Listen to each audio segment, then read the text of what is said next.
Hello' সকলোকে। আজি মই নতুন কাণফুলিৰ ডিজাইন এটা লৈ আহিছোঁ। আহকচোন চাওঁ কেনেদৰে তৈয়াৰ কৰিলোঁ।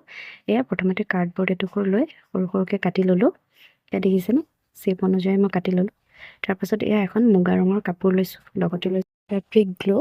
আৰু এয়া ভালদৰে ফেব্ৰিক গ্লোখিনি মই টুকুৰাটোত লগাই দিলোঁ। আঠাটো ভালদৰে মিলাই ল'ব এনেকৈ আঙুলিৰ সহায়ত।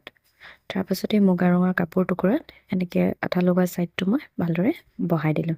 দেখিব পাৰিছেনে আপোনালোকে? ভালদৰে এনেকৈ বহাই দিলোঁ।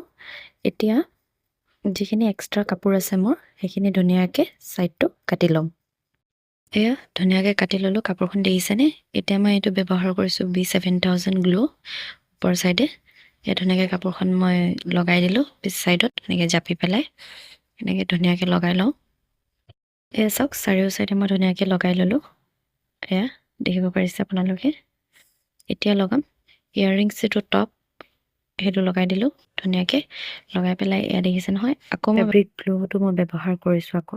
এয়া মই ভালদৰে লগাই লৈছোঁ আঠাখিনি, দেখিছেনে? আঙুলিৰ সহায়ত মই ভালদৰে ফেব্ৰিক গ্লুখিনি এনেকৈ মিলাই লৈছোঁ। এতিয়া মই লৈছোঁ এয়া কটন কাপোৰৰ টুকুৰা এটা। এয়া দেখিছেনে, কাপোৰৰ টুকুৰাটো মই কেনেধৰণে লগাই দিছোঁ পিছ ছাইডত। এয়া চাওকচোন। এয়া ধুনীয়াকৈ মই লগাই ল'লোঁ আৰু এনেকৈ ধুনীয়াকৈ কাটাৰখনৰ সহায়ত কাটি দিলোঁ। এতিয়া লৈছোঁ মই বেজী সূতা আৰু কিছুমান বিটছ লৈছোঁ। এতিয়া এনেকৈ বেজীৰ সহায়তে চিলাই যাম। এয়া দেখিছেনে, দেখুৱাই দিছোঁ মই।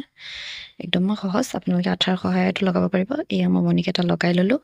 লগাই লৈ ওপৰত এয়া কুন্দন বিটছেদি মই ডেক'ৰেট কৰি দিছোঁ। এয়া দেখিছেনে মাজত। এয়া চাওকচোন কেনেধৰণে মই এইটো B7000 গ্লুৰে মণিকেইটা লগাই দিলোঁ। তলত যিকেইটা ব্লু কালাৰৰ গ্লাছ বিট লগালোঁ, সেই ক্লিপটো আচলতে মোৰ ডিলিট হৈ গ'ল।